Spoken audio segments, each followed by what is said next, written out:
માણાવદર શહેરની જીવાદોરી સમાન રસાલા ડેમ તંત્રની લાપરવાહીના કારણે છીછરો થઈ ચૂક્યો છે, જેના કારણે દર વર્ષે અહીં ચોમાસામાં લાખો ગેલન પાણી વેડફાઈ રહ્યું છે, જેથી આ ડેમને ઊંડો કરવાની લોકમાંગ ઉઠી છે.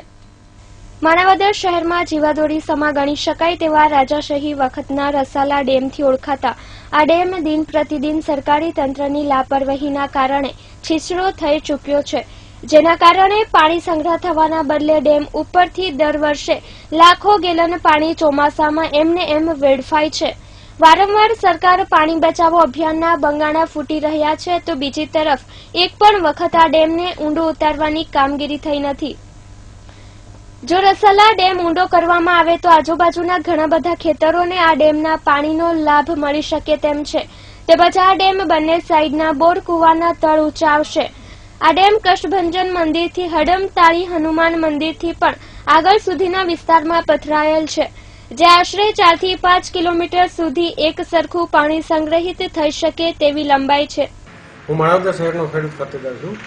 માણાવદર શહેરમાં નવાબી કાંઠે રસાલા ડેમ આવેલો છે, જે સરકારી તંત્રની ઘોર બેદરકારીને કારણે ક્યારેય પણ ઊંડો ઉતારવામાં આવેલ નથી, જેને અનુસંધાને ચોમાસામાં લાખો ગેલન પાણી છે એનો સંગ્રહ થવાને બદલે વેડફાઈ રહી છે.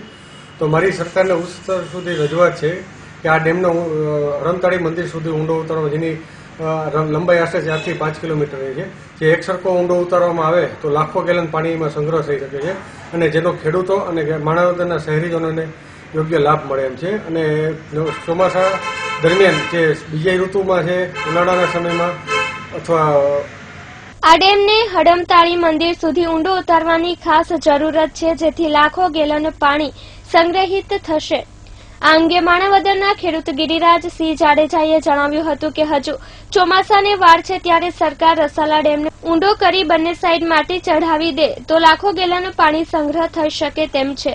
જો આ રસાલા ડેમને ઉતારવા બાબતે સરકાર ધ્યાન નહીં આપે તો અમારે સરકાર સામે જલદ કાર્યક્રમો આપવા પડે તેવી ચીમકી ગિરિરાજ જાડેજાએ ઉચ્ચારી હતી. કેમેરામેન નિશાળ ઠેબા સાથે જિગ્નેશ પટેલ, S24 ન્યૂઝ, માણાવદર.